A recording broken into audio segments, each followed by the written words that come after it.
अपने ओ सारावा कौशल्या रानी रमा की उलारेली रमा की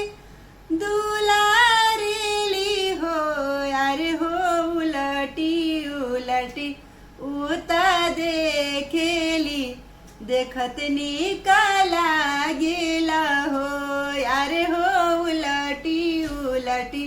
उता देखेली देखत निकाला गेला हो। भिखिया मंगता दुई ब्राह्मण रानी से या राजा करे हो रानी हो कवन कवन तपा तुहू कैलू तरमा गोदिया बिहसाले हो रानी हो कवन कवन तुहू तप कैलू तरमा गोदिया बिहसाले हो। माघही मासे हम नहैनी आगिनी नाई तपनी नु होय हो ब्राह्मण जेठ नाई बेनिया डोलावनी तराम गोदिया बिहसाले हो अरे हो जेठ जी के बेनिया न डोलावनी तराम गोदिया बिहसाले हो।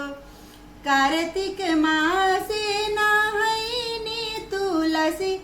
दिया न बरनी नु हो ए ब्राह्मण कार्तिक में अवला दाने कैली तराम गोदिया बिहसाले हो एहो ब्राह्मण कार्तिक में अवला दाने कैनी तराम गोदिया बिहसाले हो।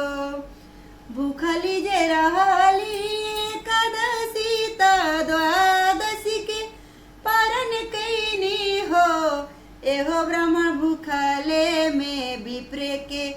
जेवा न जेवैनी तराम गोदिया बिहसाले हो एहो ब्राह्मण भूखले में पीरे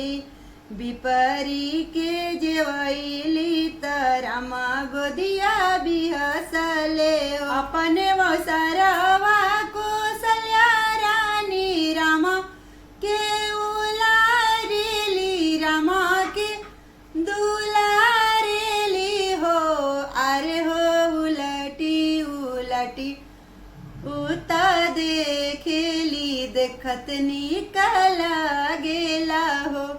अरे हो उलटी उलटी उता देखेली देखत निकाला